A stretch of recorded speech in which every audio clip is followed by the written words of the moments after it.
What is the concept of economic interdependence in the liberal theory? क्या होता है economic इंटरडिपेंस liberal theory में, जो पॉलिटिकल साइंस के लिए इंपॉर्टेंट है?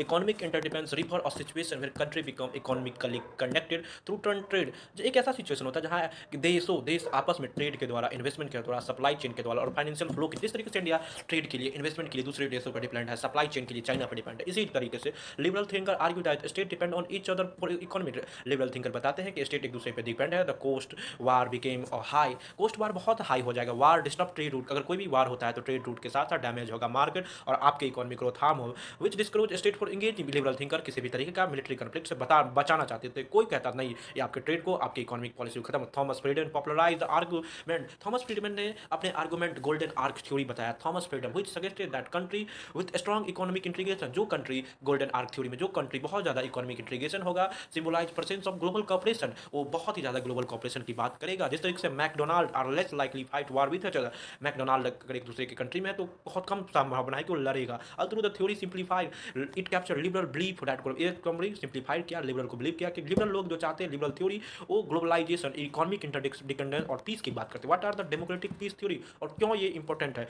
Democratic peace theory is most influential idea of liberal international relation. ये liberal international का पार्ट है। It argue democratic state really, जो डेमोक्रेटिक स्टेट है वो बहुत ही रेयरली एक दूसरे के साथ वार करेंगे। स्कॉलर लाइक माइकल डोल receive idea by connecting philosophical argument. Michael डोल ने आइडिया दिया था अपने फिलोसफिकल जब स्टडी किया इमोल का theory suggest that democratic share, जो भी डेमोक्रेसी होगा पॉलिटिकल वैल्यू को रिस्पेक्ट करेगा, लॉ को, अकाउंटेबिलिटी और हमेशा टेबल टॉक डिप्लोमेसी की बात किया गया, वो कभी वार पे नहीं जाएगा। Democratic system leader must respond to public opinion. Democracy में लीडर अपने पब्लिक ओपिनियन के साथ कोई चीज करता है और पब्लिक कभी वार नहीं करना चाहिए। Democratic government must to democracy. Government हमेशा बात करेगा डेमोक्रेसी का, ऑपरेट करेगा ट्रांसपेरेंट इंस्टीट्यूशन के, ऑलरेडी डिसीजन मेकिंग में बहुत सारे लोगों की मदद के साथ करेगा। इसलिए वार होने की संभावना दो डेमोक्रेसी के बीच में बहुत ही रेयरली है। कन्फ्लिक्ट बिटवीन डेमोक्रेटिक मोड्स, जितने भी कन्फ्लिक्ट होंगे हमेशा हमारे संविधान में लिखी गई है हमारे कि हम पीसफुल डेमोक्रेसी के साथ बात करेंगे। What are the idea of complex interdependence? क्या होता है कॉम्प्लेक्स?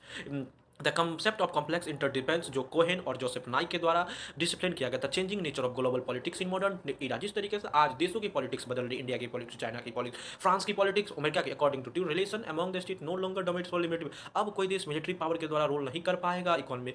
द कॉम्प्लेक्स इंटरडिपेंडेंस यही कहता है। Security institute country connected through multiple channel. अब देश बहुत सारे, हम और सब पूरी दुनिया इकोनॉमी के द्वारा, इंटरनेशनल इंस्टीट्यूशन, इन्वायरमेंटल कॉर्पोरेशन के द्वारा चलती है। किसी एक देश का इन्वायरमेंट खराब होना दूसरे देश को इंपैक्ट करेगा। किसी एक देश में इंटरनेशनल रिलेशन खराब होने से पूरी दुनिया पे इंपैक्ट पड़ेगा। आप देख सकते हो ईरान वार में, ईरान खतरे में और इन्फ्लेशन इंडिया में बढ़ गया। In such system military force become less useful. आज मिलिट्री फोर्स बहुत ही कम यूजफुल है। सोल्विंग मैनी इंटरनेशनल प्रॉब्लम, अगर हमें इंटरनेशनल प्रॉब्लम को सॉल्व करना है, क्लाइमेट चेंज को, ट्रेड को, रेगुलेशन को, साइबर वारफेयर को अगर चैलेंज करना है, चैलेंज चेक